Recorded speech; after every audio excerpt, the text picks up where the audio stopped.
8 വർഷത്തെ നിയമ പോരാട്ടത്തിനൊടുവിൽ നടി ആക്രമിച്ച കേസിൽ വിധി വന്നിരിക്കുകയാണ്.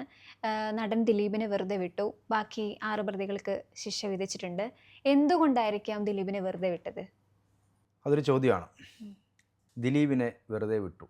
1711 പേജുള്ള വിധിന്യായം. ജഡ്ജി ഹണി എം വർഗീസ്. അതിൽ 300ഓളം പേജിലാണ് ദിലീപിനെ എന്തുകൊണ്ട് വെറുതെ വിട്ടു എന്ന് ജഡ്ജി പറഞ്ഞിട്ടുള്ളത്. ആ വിധിന്യായത്തിൽ കുറേ കാര്യങ്ങൾ പറഞ്ഞിട്ടുണ്ട്. അതായത് പ്രോസിക്യൂഷൻ എന്തൊക്കെ അവിടെ വാദിച്ചോ അതെല്ലാം തള്ളിക്കളഞ്ഞുകൊണ്ടാണ് പ്രോസിക്യൂഷൻ്റെ വീഴ്ചകൾ, അതുപോലെ അന്വേഷണ സംഘത്തിൻ്റെ വീഴ്ചകൾ, ഇതെല്ലാം അക്കമിട്ട് നിരത്തിയിട്ടുണ്ട്. ഒരു കേസ് ഉണ്ടാകുമ്പോൾ പോലീസ് കേസെടുക്കുന്നു, പോലീസ് FIR ഇടുന്നു, കോടതിയിൽ ചെല്ലുന്നു. കോടതിയിൽ ചെല്ലുമ്പോഴുള്ള പ്രശ്നം, ഇതിനകത്ത് ഒന്നുമില്ലെങ്കിൽ ആ കേസ് വക്കീലിന് വാദിച്ച് ജയിക്കാൻ പറ്റില്ല.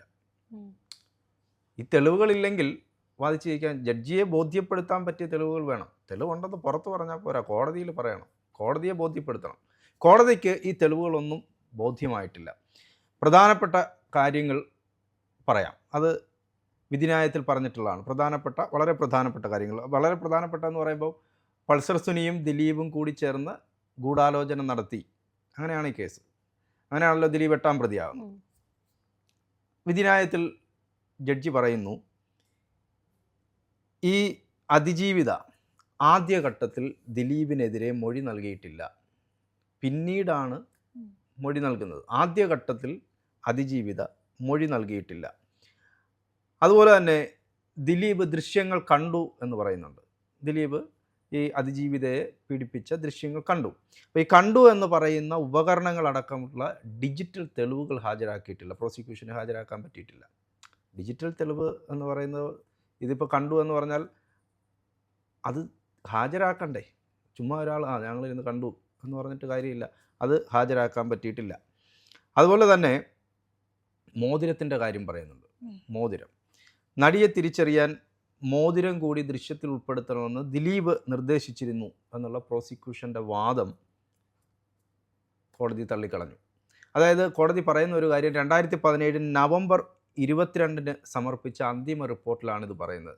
അതിനു മുമ്പ് 2017 ഏപ്രിൽ 18 ആദ്യ റിപ്പോർട്ടിൽ ഈ മോതിരത്തിൻ്റെ കാര്യം പറഞ്ഞിരുന്നില്ല. മോതിരം വളരെ ഈ കേസിലെ നിർണായകമായ ഒരു തൊണ്ടി മുതലായിരുന്നു മോതിരം. മറ്റൊന്ന്, പൾസർ സുനി ദിലീപിന് കത്തെഴുതി, പണം നൽകണം എന്നാവശ്യപ്പെട്ട് കത്തെഴുതി. ഈ കത്തിലെ കൈയക്ഷരം സുനിയുടേത് അല്ലാത്തതിനാൽ, ഈ കത്തിലെ കൈയക്ഷരം, സുനി എഴുതി എന്ന് പറയുന്ന കത്തിലെ കൈയക്ഷരം സുനിയുടേതല്ല. അതുകൊണ്ട് ഇവർ തമ്മിലുള്ള ബന്ധം സ്ഥിരീകരിക്കാൻ കഴിഞ്ഞിട്ടില്ല. വളരെ പ്രധാനപ്പെട്ട മറ്റൊരു കാര്യം പറയുന്നുണ്ട്. അതാണ് യഥാർത്ഥത്തിൽ ആദ്യം പറയേണ്ടിയിരുന്നത്. 2013 ഗൂഢാലോചന നടത്തി എന്ന് അന്വേഷണ സംഘം പറയുന്നത്. 2013 ഈ അതിജീവിതയെ ആക്രമിക്കാനുള്ള ഗൂഢാലോചന നടത്തിയത്.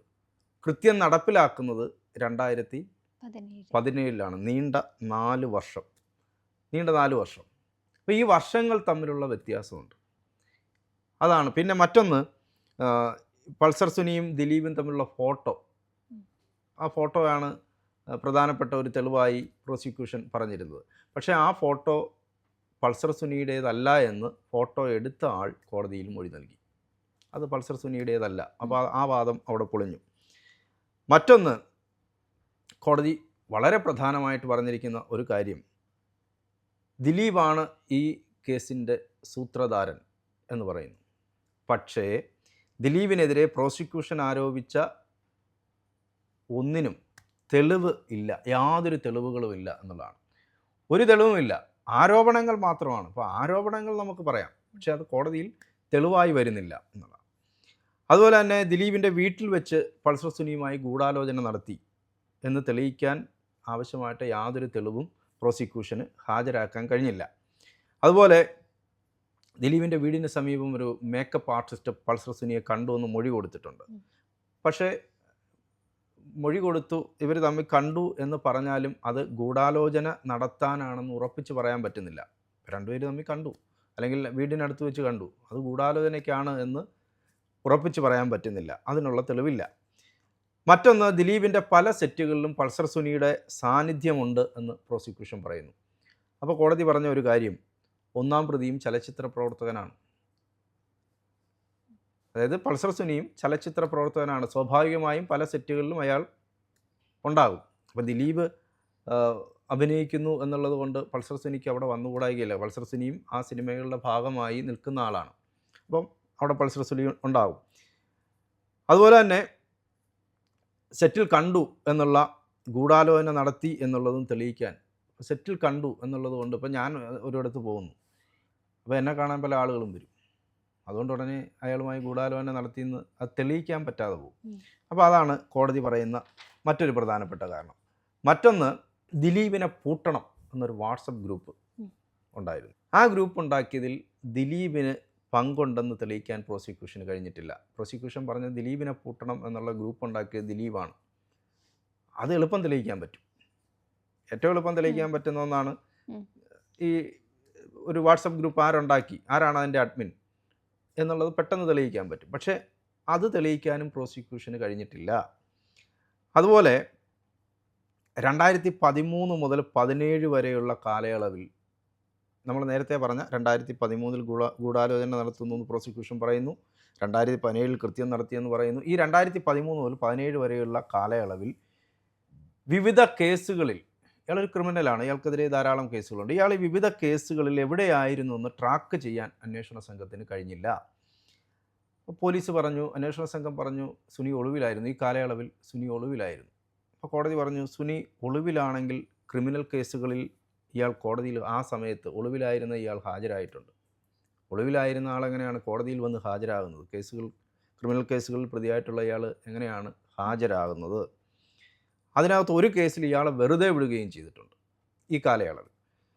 മറ്റൊന്ന് വളരെ പ്രധാനമായി എടുത്തു പറഞ്ഞത്, ഗൂഢാലോചന ആരോപിച്ച പ്രതി എവിടെ, എങ്ങനെ, അതുപോലെ എന്ത് ചെയ്തു എന്ന് അന്വേഷണ സംഘം, അതായത് എവിടെയായിരുന്നു ഇവർ എന്നുള്ളത് അന്വേഷണ സംഘത്തിന് കണ്ടെത്താൻ പറ്റിയിട്ടില്ല, എന്ത് ചെയ്യുകയായിരുന്നു എന്നുള്ളത് അന്വേഷിക്കാൻ പറ്റിയില്ല, എങ്ങനെയാണ് ഇത് ഫ്രെയിം ചെയ്തത് എന്നുള്ളത് അന്വേഷിക്കാൻ പറ്റിയിട്ടില്ല.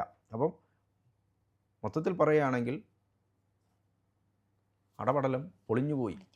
കോടതിയിൽ വന്നപ്പോൾ ഇതെല്ലാം പൊളിഞ്ഞുപോയി. പുറത്ത് നമ്മൾ ചാനൽ ചർച്ചകളിൽ കാണുന്ന പോലെ അല്ലെങ്കിൽ മാധ്യമങ്ങളിൽ കാണുന്ന പോലെ ആയിരുന്നില്ല കോടതിക്കകത്ത് എന്നുള്ളതാണ് ഇപ്പോൾ പുറത്ത് വരുന്ന ഈ വിധിന്യായത്തിൽ വരുന്ന വിധിന്യായം വായിക്കുമ്പോൾ നമുക്ക് മനസ്സിലാക്കാൻ പറ്റുന്നത്. മറ്റൊന്ന്, കുറേ കാര്യങ്ങളുണ്ട്, നമ്മൾ ചുരുക്കിയാണ് പറയുന്നത്, എല്ലാം നമുക്ക് പറയാൻ പറ്റാത്തതുകൊണ്ട്. ബാലചന്ദ്രകുമാർ, അതിലേക്ക് വരാം.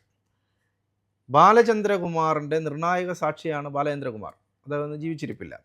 ബാലചന്ദ്രകുമാറിൻ്റെ മൊഴികൾ സ്ഥാപിക്കാൻ പറ്റിയ തെളിവുകളൊന്നും തന്നെ ഹാജരാക്കാൻ പറ്റിയിട്ടില്ല. ഒരു വലിയ കോലാഹലം സൃഷ്ടിച്ച ഒന്നാണ് ബാലചന്ദ്രകുമാറിൻ്റെ തെളിവുകൾ.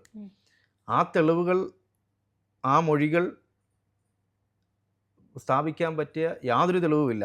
അതായത് ദിലീപിൻ്റെ എന്ന് പറഞ്ഞ് ബാലചന്ദ്രകുമാർ നൽകിയ ഫോൺ സന്ദേശമുണ്ട്, മെസ്സേജുകൾ, വോയിസ് മെസ്സേജുകൾ, അതിൻ്റെ പൂർണ്ണമായ രൂപം ഹാജരാക്കാൻ പറ്റിയിട്ടില്ല. ഒരു മദർ ഡിവൈസ് ഉണ്ട്, ആ മദർ ഡിവൈസ് ഹാജരാക്കണം.